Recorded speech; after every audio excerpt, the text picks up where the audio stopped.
പണി ഉപകരണങ്ങൾ വാടകയ്ക്ക് എടുത്തവർ കൃത്യമായി വാടക നൽകിയില്ല. ഇതിനെ തുടർന്നുണ്ടായ തർക്കത്തിൽ ജീവനക്കാരനെ ക്രൂരമായി മർദ്ദിച്ചതായി പരാതി. പരിക്കേറ്റ സ്ഥാപന ഉടമയുടെ മകൻ കൂടിയായ അക്ഷയെ ഈരാറ്റുപേട്ടയിലെ സ്വകാര്യ ആശുപത്രിയിൽ പ്രവേശിപ്പിച്ചു. വിവരങ്ങളുമായി ഷിനോജ് എസ് ചേർന്നു. ഷിനോജ്, ഈ വാടകയ്ക്കെടുത്ത് പണം നൽകിയില്ല, എന്നിട്ടും മർദ്ദനം കട ഉടമയ്ക്ക്, ജീവനക്കാരന്. എന്താണ് വിവരങ്ങൾ? ഇന്നലെ വൈകിട്ട് 6:15 കൂടിയാണ് ഈ സംഭവം നടക്കുന്നത്. ഈരാറ്റുപേട്ടയിലാണ് ഈ സംഭവം നടക്കുന്നത്. ഈരാറ്റുപേട്ട MG ഹയർ സെക്കൻഡറി സ്കൂളിന് സമീപത്ത് ഇത്തരത്തിൽ ഈ പണി ഉപകരണങ്ങൾ, ഈ കെട്ടിട നിർമ്മാണത്തിന് ആവശ്യമായ പണി ഉപകരണങ്ങൾ വാടകയ്ക്ക് കൊടുക്കുന്ന കടയാണ്. ആ കടയിൽ നിന്നാണ് ഇത്തരത്തിൽ ഇവർ സാധനം വാങ്ങുന്നത്. നേരത്തെ ഈ സാധനം വാടകയ്ക്ക് എടുക്കുന്ന സമയത്ത് തന്നെ എത്രയാണ് വാടക എന്ന് നേരത്തെ തന്നെ കൃത്യമായി പറഞ്ഞിട്ടുണ്ടായിരുന്നു. പക്ഷേ ഈ സാധനം തിരിച്ചു കൊടുക്കാൻ വരുന്ന സമയത്ത് നേരത്തെ പറഞ്ഞ പണം നൽകിയില്ല.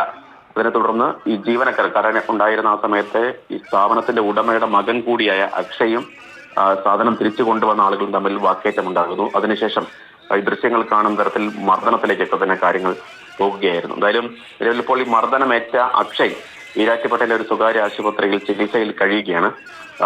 ഈ മർദ്ദിച്ചു, 4 പേർ ചേർന്ന് മർദ്ദിച്ചു എന്ന് കാണിച്ചുകൊണ്ട് ഈരാറ്റുപേട്ട പോലീസ് സ്റ്റേഷനിൽ ഒരു പരാതിയും നിലവിൽ ഇപ്പോൾ കൊടുത്തിട്ടുണ്ട്. ഇന്നലെ വൈകിട്ട് 6:15 കൂടിയാണ് ഈ സംഭവം നടക്കുന്നത്. വിശദാംശങ്ങൾ നൽകിയത് ഷിനോജ് എസ്.